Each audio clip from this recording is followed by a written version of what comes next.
አላገባም መብቴ ነው። የማግባትና ለማግባት እንትኔ የኔ ነው። የትኛውም ህዝብ የዓለም ህዝብ አያገባውም። ተማሪ ያለው ትምህርት ሹርባ ሰርቼ መንቀሳቀስ የነበርኩ እንደ ሴቶች ነው። በአሁኑ ሱሪ እንደዚህ መልበስ ጀመርኩ እንጂ ድሮ ጉርድ ለብሼ ቀሚስ ለብሼ ዩኒፎርም ለብሼ ትምህርት ዩኒፎርም ጉርድ ነው የነበረኝ ሰው ነኝ። ምን አገባችሁ ብላለች። ዘፈን ያወጣችሁ ለድንጋይ ላፈሩ አይደለም። እየተቀረጸች የምትለቃቸው ሚዲያ ፊት ካሜራ ፊት የመጣቸው ለኤሊያን ለሰይጣን ላጋንንቶች አይደለም ለሰዎች ነው። እነሱ ዳምፕል የሚገፉ ሰዎች እንደሚያደርጉት ስታይሏ የወንዶች ጸጉር ስታይሏ የወንዶች ያውም ኢትዮጵያ ውስጥ የሌለ ውጭ ሀገር ራሱ ሆነ እንኳን በጣም ፋራ የሚባሉ ራፐሮች የሚያደርጉት። ሰላም የእግዚአብሔር ቤተሰቦች፣ ዛሬ የምናየው ቪዲዮ ከቤ የሆነ ትልቅ እንደ ወንድ የሆኑ ሴቶች አሉ የለ እነሱና ወንዶች ሆነው ደግሞ እንደ ሴት አክት የሚያደርጉ ወንዶች አሉ እና በእነሱ ተንተርሰን ቪዲዮ የምንመለከት ይሆናል። ተመልካቾች ወደ ቪዲዮ ልግባላችሁ። አላገባም። እሺ እና መምህሩን እናመሰግናለን። እግዚአብሔር ያክብርልን። ይሄው እንግዲህ አሁን እንትና መጣ ከቤ መጣ ከታ ለእህታችን ለምናገረው ነገር ውስጧ ያለውን አይነ ጥላ ነው። ከቤ አጥቷን አይደለም እንግዲህ ይሄ ከቤ መንፈስ እየሰማችኝ እንደሆነ ተስፋ አደርጋለሁ። ይሄ የከቤ መንፈስ አይነ ጥላ መንፈስ ነው። ይሄ የከቤ መንፈስ ቡዳ አይነ ጥላ ወይም ደግሞ ዛር መንፈስ ነው። ከኋላ የሚመጣ መንፈስ ነው። እህታችን ከተናገረች በኋላ ውስጥ ያለውን ከቤን ደግሞ እናወራበታለን። እስኪ ታውራ። መብቴ ነው። እኔ ዲጄሊ አዎ እደግመዋለሁ። የኔ የራሴ ነው። አላገባም መብቴ ነው። የማግባትና ለማግባት እንትኔ የኔ ነው። የትኛውም ህዝብ የዓለም ህዝብ አያገባውም። በእኔ በማግባት ባለማግባት ማንንም የማንንም እንጀራ አይዘጋም። የኔ ማግባት አለበት የማንንም ጦርነት አያስነሳም። የኔ ማግባት ማንንም አያሰናክልም። በየትኛው ሁኔታና ቦታ ብትሄድ እኔ ነው የምጠየቅ። ይሄ የፐርሰናል ጉዳይ ነው።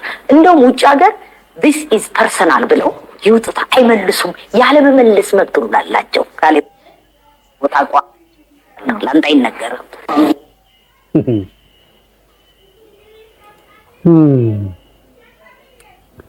ጸጉር ብለን እንጀምር። እንግዲህ ምን አገባችሁ ብላለች። ዘፈን ያወጣችሁ ለድንጋይ ላፈሩ አይደለም። እየተቀረጸች የምትለቃቸው ሚዲያ ፊት ካሜራ ፊት የመጣቸው ለኤሊያን ለሰይጣን ላጋንንቶች አይደለም ለሰዎች ነው። እነሱማ ውስጥ ነው ያሉት። ለዛፍ ቅጠሉ ወይም ደግሞ ለሰማይ ለምድሩ አይደለም ለሰው ነው። እና በተደጋጋሚ አንዳንድ ጎበዝ ዩቲዩበሮች የሚናገሩት ነገር አለ። ዘፋኞች ኮንሰርት የሚያዘጋጁ አልበም የሚያወጡ ለራሳቸው ነው። ሚዲያም ላይ ኢንተርቪው የሚደረጉ የ5 ደቂቃ ዘፈን የሚያወጡ ለራሳቸው ቢዝነስ ነው። ለእናንተ አስበውላችሁ አይደለም። ለዚህ ነው መጨረሻ ላይ ይክዷችኋል። ምን አገባህ ትባላለህ። ዘፈን አውጥታ እያለች ትዘፍናለች። ክሊፑን ታየዋለህ። ብዙ ወጪ ተደርጎበት እየሰደብካትም ታየዋለህ። ቪው ይጨምርላታል። ሰብስክራይብም ታረጋታለህ። ቪው ይጨምራል። ግን ምን አገባህ እየተባልክ እየተሰደብክኝ ያለህ። ስለዚህ እንደዚህ አይነት ሰዎችን አካውንት ካላቸው ከአካውንታቸው በመውጣት ባለማየት ቦታ ባለመስጠት ግን ከዚህ ማንነታቸው በመማማር ነገሩ ማለፍ ይቻላል። 7 በጣም አመሰግናለሁ። እግዚአብሔር ያክብርልኝ። እግዚአብሔር ይስጥልኝ። ተባረኩ። በወጣ የተካብያለሁ። እህታችን እሷ ሴት ነች። እንግዲህ ሴት እንደሆነች ስለምናውቅ ነው። ሌላ ነገር ውስጥ አልገባም። ነገ ንስሐ እንድትገባልኝ ስለምፈልግ እሷን ምንም መቃወም አልፈልግም። ማንነቷ ላይ መረማመድ አልፈልግም። ግን ስለ መንፈሱ ነው የማወራው፣ ስለ ጸባይዋ ነው የማወራው እንጂ ስብናዋ ሴት ነች። ፎቶዎቹን ተመልከቱ። ከስር ያሉትን ፎቶዎች፣ ሶስቱንም ፎቶዎች ሰማያዊ የለበሰችበት እጇ ከስር ያደረገችው ወንዶች ዳምፕል የሚገፉ ሰዎች እንደሚያደርጉት ስታይሏ የወንዶች ጸጉር ስታይሏ የወንዶች ያውም ኢትዮጵያ ውስጥ የሌለ ውጭ ሀገር ራሱ ሆነ እንኳን በጣም ፋራ የሚባሉ ራፐሮች የሚያደርጉት ስታይል ነው። ሁለተኛ መሀል ላይ ያለውን ተመልከቱት። ይሄም የወንድ ነው። ምንም የሴት ባህሪ አይታይበትም። ሶስተኛው ደግሞ ታቶ ያለበትን ደግሞ ይውት እንደ ነመስቲ እንደዚህ እንደ ህንድ እንደዚህ ብላ እንደምታረገው ማለት ነው። ሙሉ በሙሉ ከላይ እዚህ ጋር ምንም የሚደባበቅ ነገር የለውም። ምክንያቱም ያለው ነገር እንደውም ሌላ ነፍ ፎቶ ነበራት። ለዚያውም ዝም ብሎ ነው። ሌላ ወጣ ያሉ ፎቶዎች ነበሩ። ያማረክ ይችላል ነበር። ግን ያው ያለችው አለባበሷ ሴት የሚባለው የለበትም፣ ግን ሴት ናት።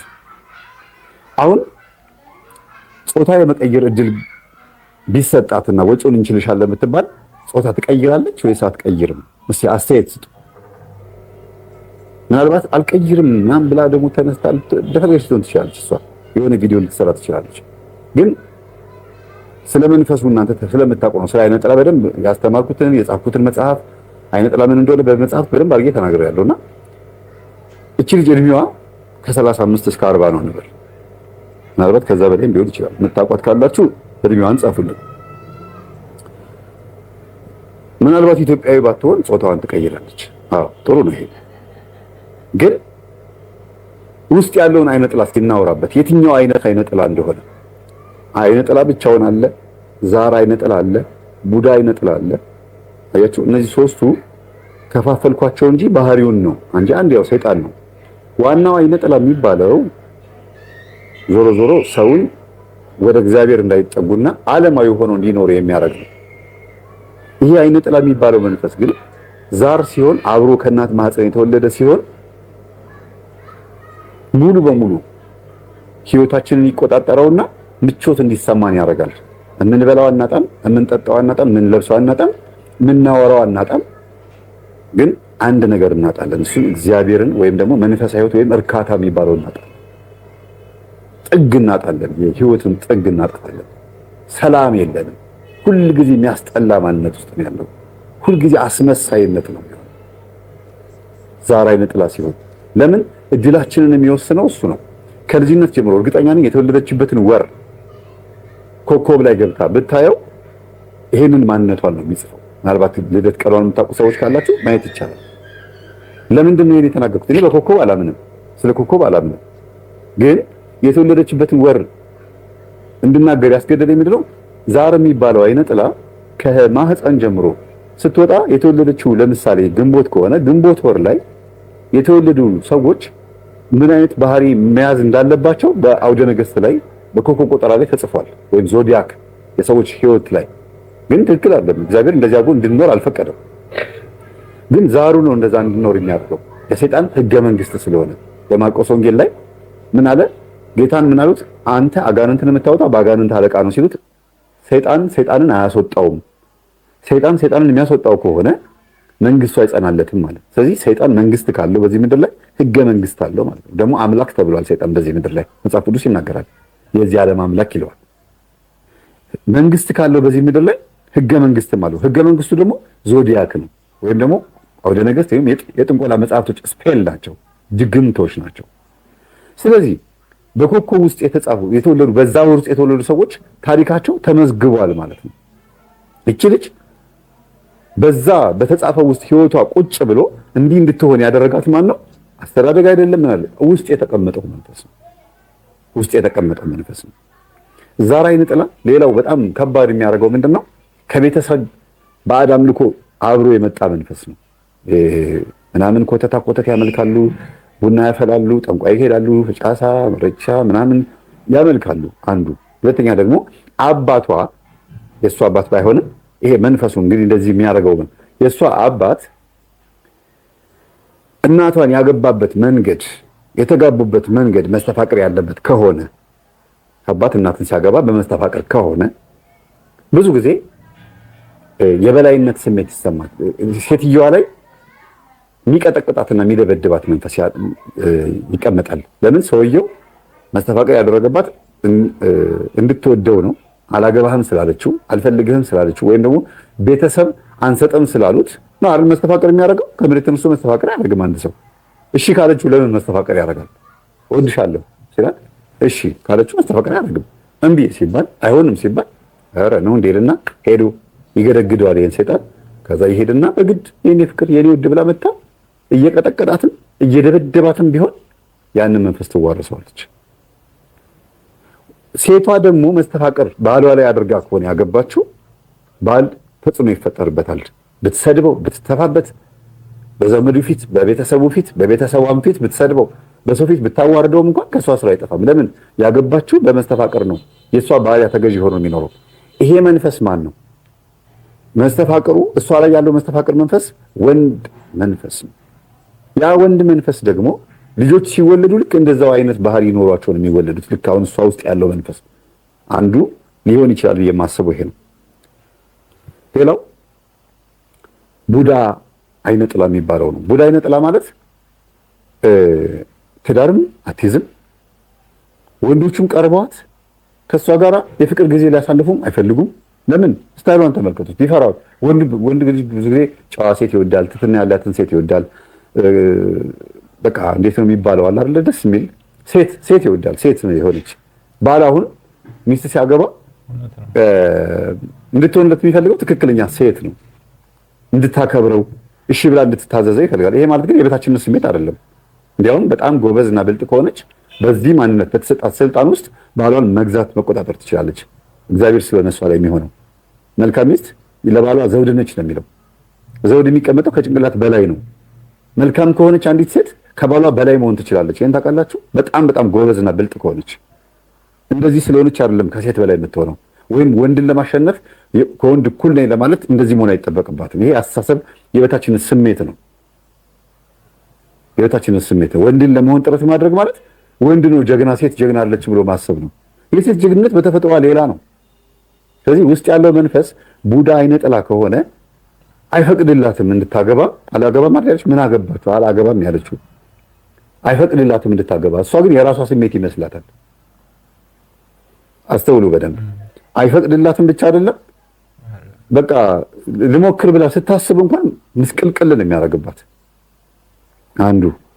ሌላው ቡዳ አይነ ጥላ ከተወለደች በኋላ ስለሆነ በልጅነት የሚበላው በሰፈር ውስጥ የሆነ ጎረቤት የሆነች ሴት የሆነ ወንድ ቡዳ በልቷት ከሆነ ማለት ነው እንግዲህ ትክክለኛ ጸጉር ያላት ምናምን ብትሆን ቆንጆ ሴት ነች ማለት እንደ ሴት እንደ ወንድ ባትሆን ኖሮ ሻሽ የምታደርግ አስባት እስቲ ልጅ በሻሽ ውስጥ ይዋት እስቲ ባይነ ህሊናችሁ መልኳን እንደዚህ ወትና የሆነ ደስ የሚል ጆሮ ጌጥ አድርጋ አይሆንም እንጂ አንድ ፊቷን በዚህ ስለለመድኩት አይመጣልኝም።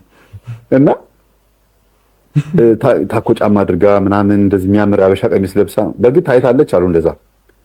እና አይፈቅድላትም ረጅም ጊዜ እንደዛ ምትሆና ወንዱ መንፈስ በእሷ ውስጥ ስላለ ወንድ አይፈልግም። እሷ ውስጥ ወንድ መንፈስ አለ። ወንድ አይነ ጥላ አግብቷታል። አግብቶ የሚኖር ከሆነ ሌሊት መጥቶ በእንቅልፍ ላይ ቢገናኛታል ወሲብ ሊፈጽም ይችላል። ያ ደግሞ ወንድ መንፈስ መሆኑ ምልክቱ ማሳያ ነው። በሴትም ወንድም ሊመሰል ይችላል፣ ሊመጣ ይችላል። ዞሮ ወንድ መንፈስ ነው። ግን ወሲብ የሚያስፈጽማቸው ከሆነ ወንድ አይፈልጉም። ማስተርቤሽን ማለት ነው፣ ዘርን ማፍሰስ ጉዳይ፣ ግብረ አውናን ማለት ነው። ግብረ አውናን ይሉታል በግዕዝ። እና ወንድ ስለሆነ ብቻዋን እንድትረካ ስለሚያደርጋት ብቻዋን በራሷ ማንነት ውስጥ በራሷ ዓለም ውስጥ እንድትኖር ስለሚፈልግ አይካትም። ወንድ አይጠጋትም፣ በስነ ልቦናም አይጠጋትም። ደፍሮ የተጠጋ ወንድም ምናልባትም ከሷ ለመጨረሻ ጊዜ ድጋሚ ላያገኛት አንድ ጊዜ ቀርቧት ላያገኛት ሁሉ ይችላል ብሎ ደንግጦ ነው የሚሻሸው። ለምን? ከሚያየው ከሚሰማውና ከሚመለከተው ነገር ውስጥ አንዱ እሱን እንዳያስጠጋ አድርጎ ያስቀመጠ መንፈስ ስላለ። አንዳንድ ወንዶች በእሷ መሰልኩኝ እንጂ ሴት ሆነው እንኳን እንደሷ ወንድ ሆና ሴት ሆነው እንኳን በጣም የሚያምር ማንነት ኖሯቸው ቆንጆ ልብስ ለብሰው አንድ ጊዜ ወንድ መጥቶ ተገናኝቷቸው እንኳን ደግሞ ማያገኝ ቆንጆ ናት ምንም ፈቃደኛ ሆና ልቧን ሰጥተው እሺ ብላ አብረው መኖር እንዲችሉ ደስ ብሎት አንድ ቀን ብቻ አግኝቷት ከዛ በኋላ ደግሞ አያገኛት። ሶስት ምክንያቶች አሉ። አንደኛ ሰውነቷን ሊያሸተው ሊያገመው ይችላል። አፏንም ንግግሯንም ሊያገመው ይችላል። አንደኛ ማለት ነው። ንግግር ማግማት ማለት ለምትናገረው ንግግር ለከት የላትም፣ ክብሩ ልትነካ ትችላለች በማሽተት በኩል። ሁለተኛ ነገር ደግሞ አንድ ጊዜ አግኝቷት ድጋሚ የማይመጣው እሱ ራሱ ይታመማል። ብልቱ ሊታመም ይችላል። ራሴን አመመኝ ሊል ይችላል። በጣም ረስማ ወይንም ጨነቀኝ ምናምን ይላል። ሶስተኛው ምክንያት ግን እሷን እንዳያገባት ምክንያቶች ይፈጠራሉ። ሌሎች በእሷ ህይወት ውስጥ ወይ በእሱ ህይወት ውስጥ እንቅፋት ይመጣል ማለት ነው። አብረው እንዳይቀጥሉ እንቅፋት ይፈጠራል። ምናልባት የድሮ ፍቅረኛዋ እየደወለ ስልኳ ላይ ቺት ስታደርግ ሊያጋጥመው ይችላል። እሷም ደግሞ እሱ ስልክ ላይ ሌላ ሴት ጋር ሲያማግጥ ታገኘው ትችላለች። ያ ምክንያት ነው። መንፈሱ ሁለቱ አብረው እንዳይኖሩ የሚከለክልበት ነው። ማንኛውም ወንድ እንዳይቀርባት ስለሚከለክል የኔ ናት ብሎ የሚያስብ ስለሆነ ማለት ነው። ሌላው ቡዳ አይነ ጥላም ዛራ አይነ ጥላም ባይሆንም እንኳን ዝጋ መስተፋቅር የሚባል አለ። ዝጋ መስተፋቅር ማለት እቺ ልጅ ማንም ወንድ እንዳይቀርባት በቃ ህይወቷ ብልሽሽት እንዲል በልጅነቷ ያስቀየመችው ሰው ካለ የ10 ዓመትም የ15 ዓመትም የ18 ዓመትም ልጅ እያለች በነበረችበት ሰዓት እንግዲህ ከልጅነት ጀምሮ እንደዚህ ከነበረች ምናልባት ይሄ ላይኖር ይችላል። ይሄ ዝጋ መስተፋቅር ግን ወንድ የሚባል ነገር አጠገቧ እንዳይጠጋ ያደርጋል። ለምን ሲሆን ለፍቅር ሲሆን ማነው ለትዳር ለፍቅር እሷ ደስ እንዳይላት ማለት ነው። ደስ ካላት ልታገባ ስለምትችል ለመዘሞት ግን አንዳንዶቹ ይፈቅድላቸዋል። እሷን ይፍቀድላት አይፈቅድላት አላውቅም። ለመዘሞት እንደፈለጉ ለማመንዘር 5-6 ወንድ ለማገላበጥ ይፈቅዳል። ለትዳር ግን ለሰላም ለፍቅር ግን አይፈቅድም። አንዱን ይዛ እንድትቀጥል ግን አይፈቅድም። እሱን ከያዘች ምናልባት ያ ወንድ ልክስክስ ሆኖ እንዲታያት ያደርጋል፣ ወይ እሷ ልክስክስ ሆና እንድትገኝ ያደርጋታል። ታማኝ እንዳትሆን ያደርጋታል። በፍቅር ላይ እንድትቀፍል ወይም እንዲቀፍልባት ያደርጋል፣ እንዲለያዩ ያደርጋል። እና አላገባም ስትል ለራሷ ትመስላለች። ባህሪዋ የእሷ ጸባይ ይመስላል። እስቲ ስሟት። አላገባም መብቴ ነው። የማግባትና ለማግባት እንትኔ የኔ ነው። ህዝብ የዓለም ህዝብ አያገባውም። በእኔ በማግባት ባለማግባት ማንንም የማንንም እንጀራ ይዘጋም። የኔ ማግባት የማንንም ጦርነት አያስነሳም። የኔ ማግባት ማንንም አያሰናክልም። በየትኛው ሁኔታና ቦታ ብትሄድ እኔ ነው የምጠየቅ። ይሄ የፐርሰናል ጉዳይ ነው። እንግዲህ ይሄ የሚለው ምንድነው? እሷ ነች የምታወራው፣ ግን በውስጥ በኩል ሆኖ እኔ በቃ እኔ በራሴ ነው የምኖረው፣ እኔ ዓለም ውስጥ ነው ያለሁት፣ በራሴ ዓለም ውስጥ ነው ያለሁት አለች። ለምን ወደ ሚዲያ ወጣች ታዲያ? ወደ ሚዲያ እኮ መውጣት አያስፈልግም። በራሳቸው ዓለም ውስጥ የሚኖሩ ሰዎች ወደ ሚዲያ መውጣት አይጠበቅባቸውም። አንዱ ትልቁ ጉዳይ ማለት ነው ቤተሰቦቼ። ሌላው የማንንም ህይወት አልነካም አለች። እሷን ብቻ ነው የሚፈልገው። የተላከም ዝጋ መስተፋቅርም ይሁን ቡዳ ዛርም ይሁን ቡዳ አይነጥላ ዛሬ አይነጥላም ሊሆን ይችላል። ያ መንፈስ በውስጧ ካለ እሷንና እሷን ብቻ ነው የሚፈልገው። ሌላ ሰው ጣልቃ እንዲገባ ምን አገባህ የሚለው እኮ ለዚህ ነው። ምን አገባህ የሚለው ለዛ ነው። አይመለከትህም ይላል። የኔ ናት ምን እንደርጎ ዝንብ ጥልቅ አረገ ይላል አይደል? ለምን በሷ ህይወት ውስጥ የሆነ የተከፈለለት ጉዳይ አለ። የሆነ ሰው እቺ ልጅ አናዳኛለችና አበሳጭታኛለችና ህይወቷን እንዲህ አድርገው ብሎ የላከ ሰው ካለ የዛን ሰው ጉዳይ ለማስፈጸም የተላከ ሰይጣን ካለ ይሄው ህይወቷን እዚህ አድርሶታል። መቼም ሽበት አውጥታም ፍሪክ አትሆንም እቺ ልጅ። ገንዘብ በ20 ዓመት ልብ በ40 ዓመት ነው የሚባለው። እድሜዋ 40 ዓመት ምናምን ሲሞላ ልብ ልትገዛ ትችላለች። እንዲህ የገላለጠችባቸውን ዓመታትና ወራት ዘመናት የምታፍርባቸው ነጭ ልብስ ለብሳ ቀሚስ ለብሳ ቤተክርስቲያን የምትሄድበት ዘመን ሊመጣ ይችላል። እንደሚመጣ ተስፋ አደርጋለሁ። ለምን ሰው ናት፣ ማገናዘብ ማስተዋል ትችላለች። እንደዚሁ እንዳለች አትቀርም። ነገ ከነገ ወዲያ ወደ ልቧ ስትመለስ ለምንድን ነው ግን ይሄ ነገር እንደዚህ ነው? ግን መጸለይ፣ መጾም፣ መስገድ፣ ጸበል መሄድ፣ መጠመቅ ስትጀምር እንድትድንም ስለሚፈልግ እግዚአብሔር ዝም ብሎ አይተዋትም። ወላጆች እንደሌሏቸው ልጆች አልተዋቸውም ነው የሚለው እግዚአብሔር። አሁን እሷ ማተብ ስላደረገች ኖርማል የኦርቶዶክስ ቤተሰብ ስለሆነች ምናምን አምላክ ከሷ ጋር ያለ ነው ይመስላት። አምላክ ከኛ ጋር እኮ አለ ማለት እየጠበቀን ነው ማለት አይደለም። ይላችሁ አንዳንድ ጊዜ ጠባቂ መላእክቱም ከኛ ጋር አሉ ማለት እየጠበቁን ነው ብቻ ነው ማለት አይደለም። ለምን ታዲያ ህይወታችን ምስቅልቅል አለ እየጠበቁን ከሆነ? ጠባቂ መልአክ የሚባለው እኛ ፈቅደን መጾም፣ መጸለይ፣ መስገድ ስንጀምር መንፈሳዊ ህይወት መኖር ስንጀምር ነው የሚጠብቁን። ወይም ለኛ የሚጸልዩልን ቤተሰቦች ካሉ መነኮሳት እናቶችና አባቶቻችን ጠብቀው እባክህ ወደ ልቡ እንዲመለስ ብለው የእነሱን ጸሎት እግዚአብሔር ሰምቶ ስለ እንባቸው ብሎ እኛን ሊጠብቀን ይችል ይሆናል እንጂ ጠባቂ መላእክቶች ስማቸው ነው እንጂ ጠባቂ መላእክት እስካልጸለይን እስካልሰገድን ዓለማዊ ሆነን ዘላን እስከሆነ ድረስ ኃጢአታችንን ብቻ ነው መዝጋቢ የሚሆኑት። ዛሬ ምን አድርጓል? ይሄው ይሄን አድርጓል። ነገስ ይሄን ሊያደርግ ይችላል። ከዛስ ትናንትና ይሄን አድርጓል። እስቲ አንተ ደግሞ ለሊት ጠብቀው ብሎ ሁለተኛው ጠባቂ መልአክ ይመጣል። አንድ ሰው ሁለት ጠባቂ መልአክ ነው ያለው። አንዱ ቀን ይጠብቀዋል፣ አንዱ ማታ ለሊት ይጠብቀዋል። ምን ስታደርግ አደረች? ስትዘሙት፣ ስትጨፍር ነው። እስቲ ምናልባት ነገ ቀን ደግሞ ልብ ከሰጣት እግዚአብሔር እስቲ የሆነ ነገር አመልክታት ይለዋል። በህልም ያመለክተናል። ሰዎች እየላከ ልክ ነው እንደምናገረው ተይ እባክሽ ተመለሽ ንስሐ ግቢ እያለ እግዚአብሔር ምልክት ይሰጣል። አልሰማችም? አዎ መምህር ገሌ አባ ገሌ ልከን አልሰማችም? አልሰማም? አዎ አልሰማም። እስቲ ደግሞ ነገ እያሉ መላእክቶችን ተስፋ አይቆርጡም። በሚገባን ያሳያሉ። ለምን? እኛ ቅዱስ ስላልሆንን ጻድቅ ስላልሆንን ወይም ደግሞ በሚገባው መልኩ ስለማንኖር ተገልጠው አያስተምሩንም። ምንረዳ የሚገባን ከሆነ ህልም ማስተማሪያ ነው። ሰዎች አንደበት ላይ ሆኖ እግዚአብሔር መጥቶ አፉን ከፍቶ ፊቱን ጸፍቶ አይደለም በክርስቲያን በአሕዛብ ላይ እንኳን ያስተምረናል እግዚአብሔር። ስለዚህ አላገባም ስትል እሱ አይደለችም እየተናገረች ያለችው። እንድታገባ አልፈቅድላትም እያለ ነው በውስጥ በኩል። ምን አገባችሁ እያለ ነው። በእኔ ህይወት ማንም አይጠየቅም። እንዲያውም ምሳሌ አድርጋ የጠቀሰችው ነጮችን ነው። ስሙ ነጮች ምንድን ነው ያለችው? ነጮች ይሄ ፐርሰናል ጉዳይ ነው ማንም ሰው በእኔ ህይወት አያገባውም ይላሉ ብላ አጣቀሰች። ስለዚህ እቺ ልጅ ከኢትዮጵያ ማንነት ወጥታለች፣ ከሴት ማንነት ወጥታለች፣ ከህሊና ወቀሳ ማንነት ወጥታለች ማለት ነው። በጣም አመሰግናለሁ። እግዚአብሔር ያክብርልኝ። ሚኪ ማን እግዚአብሔር ይስጥልኝ። እንደውም ውጭ ሀገር this is personal ብለው ይውጡት አይመልሱም። ያለመመለስ መብት አላቸው። ካለ ቦታ ቋና ላንተ አይነገርም። እና እግዚአብሔር እንግዲህ መንፈሳዊ አድርጓት እንደሚመልሳት ተስፋ አደርጋለሁ። ጸልዩላት።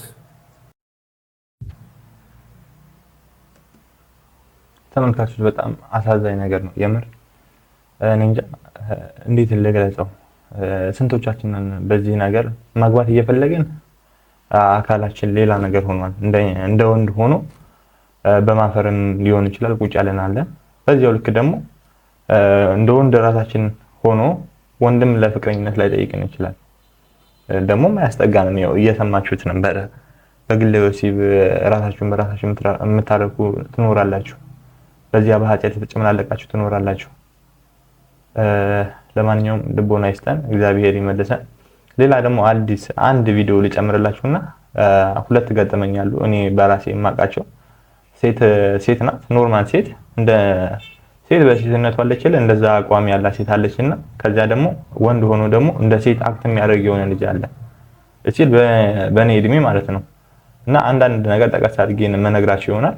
ግን ከዛ በፊት ትዝ ካላችሁ የሆነ ኦሎምፒክ ተካሄዶ ነበረ የቦክስ ትሬኒንግ ውጭ ላይ እና ልጁ ጾታው አስቀይሯል። አካሉ እንደ ወንድ ነው። ቦክስ ትሬኒንግ ውስጥ ይገባል። ጣሊያን ነው አይነት የገጠመችው። እንዴት ከወንዱ ጋር ታጋጥሙኛላችሁ ምናምን ብላ ከሳ ነበረ። ትዝ ካላችሁ ካስታወሳችሁ እኔ ፒክቸሩን ማግኘት አልቻልኩም እንጂ ነበረ። እንዴት ከወንድ ጋር የሱ የኔ ኃይልና የሷ ኃይል እሷ የምትላት እሱን ነው ያው ወንድ ነው። የሱና የኔ ኃይል አይገናኝም።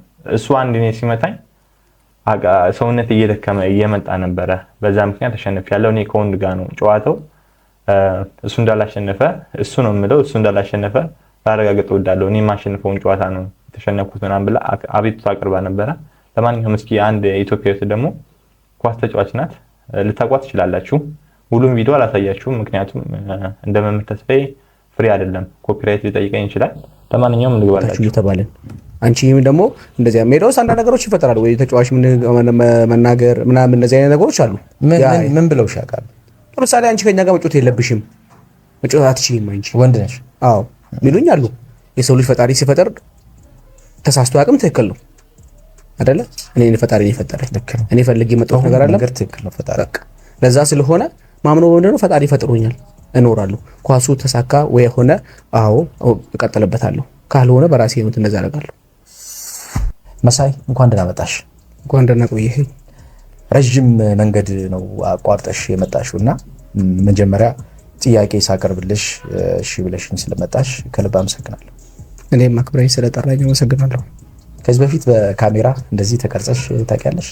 አዎ አንዴ በዋልታ ቲቪ ዳግም ዝናቡ ኢንተርቪው አድርጎኝ ነበር ቀረጻ ሐዋሳ ላይ። ይሄ ነገር ከተፈጠረ በኋላ ማለት ነው? አዎ እየተጫወቱ ሳይፈጠር በፊት። ከተፈጠረ በኋላ ግን አልተቀረጽኩኝ። ለምን መሸሽ ፈለግሽ? ምክንያት ምንድነው? እስኪ ንገሪኝ። ጾታዋ መመርመር አለባት፣ ወንዱ ሴት ተለይታ መታወቅ አለበት ተባለ። ከዛ በኋላ ምርመራ ተብሎ ይሄን ምርመራ ያደረኩት ማለት ነው። የምርመራ ውጤቱን እንመለከተዋለን። ያው ይሄ ጥያቄ ከተነሳ በኋላ አሁን የማነበው ወረቀት መሳይ ተመስገን የቴስቴስትሮን መጠኗ ከፍ ያለ ነውና ምርመራ ይደረግልን ብለው ክለቦች ጥያቄ ያቀረቡ። የኢትዮጵያ እግር ኳስ ፌዴሬሽን ደግሞ ለየካቲት 12 ሆስፒታልና ኮሌጅ በሚል በቀን 12 6ኛ ወር 2011 ይሄ ማለት ከ6 ዓመት በፊት ማለት ነው። ከ6 ዓመት በፊት ምርመራ እንድታደርጊ አደረገ። የኢትዮጵያ እግር ኳስ ፌዴሬሽን በጠየቀው መሰረት ውጤቱ ይሄን ይላል። እንግዲህ ግልባጭ ለሐዋሳ ከተማ እግር ኳስ ክለብ ሐዋሳና ለስፖርት ሕክምና ኮሚቴ በኢትዮጵያ እግር ኳስ ፌዴሬሽን ይላል። ለየካቲት 12 ሆስፒታል ኮሌጅ አዲስ አበባ ይላል። ጉዳዩ የሕክምና ትብብርን ስለመጠየቅ ይላል። ከላይ በርዕሱ ለመግለጽ እንደተሞከረው የሐዋሳ ከተማ እግር ኳስ ክለብ ቁጥር 244666 በቀን 02/05/11 በተጻፈ ደብዳቤ ተጫዋች መሳይ ተመስገን ቀደም ሲል በተለያዩ ክለቦች በሴቶች ፕሪሚየር ሊግ እና በሴቶች ብሔራዊ ቡድን በተጫዋችነት ያገለገለች መሆኗን በመጥቀስ ክለቡ በ2010 ዓ.ም አስመዝግቦ እስካሁን ድረስ እያጫወታት መሆኑን በመጥቀስ አንዳንድ የክለብ አሰልጣኞችና ክለቦች የልጅቷን አካላዊ ገጽታ በመመልከት የተጫዋቿን ስነ ልቦና በሚነካ መልኩ የተለያዩ ዛቻና ክለቡን እንደሚከለክሉ በመግለጽ በክለቡ ሕልውናና በተጫዋቿ የስነ ልቦና ላይ ችግር እየፈጠረ መሆኑን በመጥቀስ የስፖርት ሕክምና ኮሚቴው አጣርቶ መረጃ እንዲሰጠው ጠይቀዋል ይላል። እዚህ ላይ እመለስበታለሁ ደብዳቤውና ምንድነው ይሄ በዛቻ ይላል። በስነ ልቦናሽን በሚነካና የተለያዩ ዛቻ ይላል። ዛቻም ነበረሽ? ይደውሉ ነበር? ያስፈራሩሽ ነበር? ምንድነው ማለት? ያው እንደዛ ነገር አንቺ ማለት ያው የተወራው ክለቡን እንግዲህ አንቺ እንደዚህ እየሆንሽ ነው። ምክንያቱም ሐዋሳ ቤት የሚያሉኝ እኛም ልንታገድ ነው ወይ ደግሞ ሊያግዱን እንትን እያሉ ነው ወንድ እያጫወታችሁ እየተባለን አንቺ ደግሞ እንደዚህ ሜዳ ውስጥ አንዳንድ ነገሮች ይፈጠራሉ ወይ ተጫዋች ምን መናገር ምናምን እንደዚህ አይነት ነገሮች አሉ። ምን ብለውሽ ያውቃሉ? ለምሳሌ አንቺ ከኛ ጋር መጫወት የለብሽም መጫወት አትችይም አንቺ ወንድ ነሽ አዎ ሚሉኝ አሉ። ምን ትመልሽላቸዋል? ምንም አይነት መልስ አልመልስላቸው ስለምችል ነው የምላቸው። ከዛ ባለፈ ነገር ትርፍ ቀን ተናገራቸው አላውቅም። አንዳንድ ግን ሁሉም እንደዛ አይደለም። ከስንት መሳይ ይቅርታ ስላቋረጥኩሽና ፎሎ አፕ ማድረግ ስላለብኝ ነው። ጸጉሩሽን በልጅነትሽ ሹሩባ ትሰሪ እንደነበር ነግረሽኛል። ልብስሽም እንደዛው እንደምለብስ ምናልባት መሳይ ይሄ የጸጉር ሁኔታሽ አለባበስሽ ጫና ውስጥ ከቶኛል ብለሽ ታስቢያለሽ? በደንብ አዎ። ያው እንደዛ አይነት ነገሮች ናቸው ላፊ ሰውንም ጫና ውስጥ የሚከተው እኔንም ወደ እይታ ውስጥ እንዲገባኝ የሚያደርገው ያ ነው። ምክንያቱም ትምህርት በመማር ሰዓት ጸጉሬ ሹሩባ ነበረ። ማዘር ሰርታኝ ጸጉሬ ትልቅ ነበረ። ወደ ትምህርቱ ይልቅ እኔ ኳሱ ላይ በጣም አመዘንኩኝ። የኳሱ ፍቅር በጣም ሲጨምርብኝ ወደ ኳሱ ስገባ የሆነ ወደዚህ ጸጉሩ መቆረጥ ጀመርኩኝ። በቃ በዚሁ ቀጠልኩ ጸጉሬን። ከዛ ወደ ኳሱ ላፊ ስገባ ጸጉሬ እንደዚህ ሆነ። ተቆርጮ በዚህ አይነት መንገድ ነው እንጂ ከድሮ ጸጉሬን ምሰራ ተማሪ እያለሁ ትምህርት ሹሩባ ሰርቼ መንቀሳቀስ የነበርኩ እንደ ሴቶች ነው። በአሁኑ ሱሪ እንደዚህ መልበስ ጀመርኩ እንጂ ድሮ ጉርድ ለብሼ ቀሚስ ለብሼ ዩኒፎርም ለብሼ ትምህርት ቤት ዩኒፎርም ጉርድ ነው የነበረኝ ሰው ነኝ። እንደዛ ለብሼ መረጃ ላይ ነበርኩ። እስኪ ፎቶ ሁሉ አለኝ አሁን እዚህ ያመጣው እንጂ ተመልካቾች ቪዲዮውን እንዳያችሁት ነው። ሴጣን እንግዲህ መንገድ ባንዴ እንዴት አቅጣጫ እንዳሳታት ማለት ነው። ኖርማል በልጅነቷ እንደ ሴት ሆና አድጋለች። ሹርባ በመስራት የሴትን ነገር በማድረግ አድጋለች። ግን መጨረሻ ላይ ያው መንገድ አስቀየራት ማለት ነው። በኳስ ሰበብ ወደ ጸጉር መቆረጥ እንዲሁም ሱሪ መልበስ ምናምን በዚሁ አስጀመረ። ይዟት ሄደ ማለት ነው ልጅትየዋ። ኖርማል ሰውነቷን እንዳያችሁት ወንድ ነው የምትመስለው። ምናልባት ማጣቋት እንደዚህ ቪዲዮ አይታችሁ በአካል ብታገኟት ተደናገሩላት ትችላላችሁ። ኤኒዌይ ሌላ አንድ እንደዚሁ ኤፍቢ ያነበብኩትን ልንገራችሁ። የሆነ ሰዓት ኦሎምፒክ ተካሂዶ ነበረ እና እንትን ቦክስ ነው ሬሲንግ ግጥሚያ ላይ ልጁ ወንድ ነው ግን ጾታ አስቀይሯል። የሚገርማችሁ ነገር ጾታ አስቀይሮ ያው ሴት ነው ብሎ ከችል ጋር ነው የተጋጠመው። ዌቱ ምናምን ነገር ክብደቱ ኖርማል ከዌቱ ጋር እኩል የሆነ ሰው ነው ሊገጥም የሚችለው እንጂ አለበለዚያ ሊገጥም አይችልም። እና ግጥሚያ ላይ ልጅትየው አልቻለችም። ያችኛዋ ማለት ነው ጣላይ ነው ይትና አልቻለችም፣ ተሸነፈች። የገጠምኩት እኔ ከሴት ጋር ሳይሆን ከወንድ ጋር ነው የገጠምኩት። እንዴት ከጾታዬ በማይመሳሰል ሰው ጋር ታጋጥሙኛላችሁ ምናምን ብላ ክስ ሁላ ቀርባ ነበረ። ክሷ የተደረስ አናውቅም። እንግዲህ አይታችሁታል። ሴጣን በቃ ወደሚፈልገው ልጁ በቃ አንድ ወንድ እኮ ነው ግን የሆነ ሹሩባ ልትሰራ ብቻ ሴት ሊመስል ይችላል ልጁ፣ ያ ቦክሰኛው ማለት ነው። ፎቶ እንዳላመጣላችሁ በጣም ቆይቷል እና ፈልጌም ነበር አጣሁት። ለማንኛውም ወደ እኔ ገጠመኝ ልግባላችሁ። አንድ እንደዚሁ የቅርብ ሩቅ ነን እንተዋወቃለን፣ ግን ልጅትየዋ የምትተዳደረው ጠላ በመሸጥ ነው። ጠላ በመሸጥ ውስጥ ብትተዳደርም አላገባችም። ወንዶች ለፍቅር ጥያቄም ሆነ ለትዳር ጥያቄ ሲያቀርቡላት አትቀበልም፣ እምቢ ነው የምትለው። ለዚህ ነው የቀረብከኝ ምናምን ብላ ሁላ ታሸማቀቃለች። እንግዲህ አይታችኋል መንፈሱ እንዴት እሷ ላይ አድሮ እንዴት እንደሚገፋት። እንግዲህ ሴትዮዋ የልቧን ነገር ላትናገር ትችላለች። ይሄ ነገር የኔ ብቻ ነው የኔ ብቻ ህመም ነው ብላ ስለምታስብ አታወጣውም። ይሄን ነገር በህልሟ የሚገናኛት ነገር ይኖር ይችላል። ደግሞ ኦልሬዲ አለ ያልካችሁም ምክንያት አለ። በስተክል የሚያጠምቁ አባቶች ላይ አይታችኋል፣ ሰምታችኋል። ካላያችሁም ገብታችሁ ማየት ትችላላችሁ። ልጋብዛችሁ በዚህ አጋጣሚ ደግሞ አንድ ገጠመኝም ጋብዛችኋል። የመምህር ተስፋዬ ማለት ነው። ምናልባት በሰው ገጠመኝ ውስጥ አሪፍ ትምህርትም አለ፣ አሪፍ ምክርም አለ። በዚያውም ደግሞ እንዴት ወደ እግዚአብሔር መንገድ ተሄዶ ማንነት እንዴት እንደሚገኝ ሙሉ የምታገኙበት ይመስለኛል። እኔ ሰምቼ ተመግሬበት ተገርሜበት አልፌያለሁ። ከፈለጋችሁት ሊንክ ላይ እዛው ኮሜንት ላይ ፒን አድርጌ አስቀምጥላችኋለሁ። ለማንኛውም ወደ ሴትዮዋ ልግባ። በቃ ምንም ነገር እስካሁን ስቲል እንዳለች ናት። እድሜዋ በቃ ኦልሬዲ አልፏል። እንግዲህ ይሄ የወንድ አይነ ጥላ ተቆራኝቷት በቃ አልፈታ ብሏታል። አንዳንዴም ወደ ባዕድ አምልኮ ምናምን ትሄዳለች። እንግዲህ እግዚአብሔር በማምለክ ሰበብ ውስጥ ብዙ ነገር እናጣለን። እሑድ ቤተክርስቲያን ልትሳለም ትችላለች፣ ግን አልሆነም። በደንብ ተጠግተን ነው ይሄን ነገር ልናተርፍ የምንችለው እንጂ ሩቅ ሆነን አይሆንም። ጠንቋይ ቤት እንኳን ሄደን ቀርበን ነው ልናገኝ የምንችለው እንጂ ሩቅ ሆነን ልናገኝ አንችልም። ኤኒዌይ ደግሞ ወደ ሌላኛው ገጠመኝ ልለፍ። ወንድ ነው ግን እንደ ሴት ነው። በቃ መላ ሰውነቱ በቃ አካሄዱ፣ አወራሩ፣ አይኑ ምናምን ነገር በቃ ሙሉ አክት የሚያደርገው እንደ ሴት ነው። ልትለዩት አትችሉም። እንደውም ልጁ ይሄን ነገር በማወቅ በቃ እኔ እንደ ሴት ነኝ ብሎ በማመን ወንዶቹን ላይ ይጀነጅናል። የሚገርማችሁ ነገር ሂጃብ ታደርጋለች፣ ይሄን ምናምን ትሸፋፍናለች። ያኔ አንዳንዴም እዚህ ጋር ጆሮ ጌጥ ምናምን አድርጎ ይሄዳል። ያ ወንድ የተባለው የደወለላት ወይ ፍቅረኛ ብሎ ምናምን ያሰበው ከወንድ ጋር ነበረ የሚውለው ማለት ነው። ፍቅረኛ ያላት ወንድ ናት። የሚገርማችሁ ነገር አንዴ እንደውም ልጁ አረ እንደዚህ ጉር እንዴ ከንፈሩን ምናምን ስሙት ሳያውቁት ማለት ነው። ከንፈሩን ስሙት ወይኔ ምናምን እያለ ከንፈሩን እየጠረገው ዳን የመጣው እንግዲህ ልትለዩት አትችሉም። ከንፈሩም እንደ ሴት ከንፈር ነው ምናምን ወጣ ያለ ነው። ቻፕስቲክ ተቀብቶ ሂጃብ አድርጎ ጫማ ሄል አድርጎ ምኑ በቃ መላ አካሉ ሴት ነው። እንግዲህ ሴት አይነ ጥላ ደግሞ በወንድ ላይ ስታደር ማለት ነው። ልጁ በልጅነት ሽንት ይሻና ነበር። እንግዲህ ምናልባት የልታውቁት ትችላላችሁ። ያው እኔ ስለማውቀው ነው ልጁን በቅርበት። እስቲ ልጁም አሁን እንደዚሁ እንዳለ ነው። ይሄን ነገር አይረዳም። ያው አንድ ያምኑ ተቀብሎታል። ይሄ እኔ በቃ ነው ብሎ ሊያምን ይችላል። ግን እግዚአብሔር እንደዚህ አድርጎ አልፈጠረንም። ወንዶችም ሴትና ወንዱ ጠፍቶባቸዋል። ይሄንማም ነው። ለማንኛውም ወንድ ደግሞ በሰዓት የለም፣ በጦርነቱ በስደት ምናምን ነገር የለም። በዚህ አጋጣሚ ሴት በስቷል። የሴት ቁጥር በኢትዮጵያ እኔ በስቷል ብዬ አምናለሁ። የጦርነቱ ብቻ ራሱ የሞተ ወንድ ስንት ነው? ለማንኛውም ተመልካቾች ይሄ የመጣሁት ቪዲዮ ይሄን ይመስላል።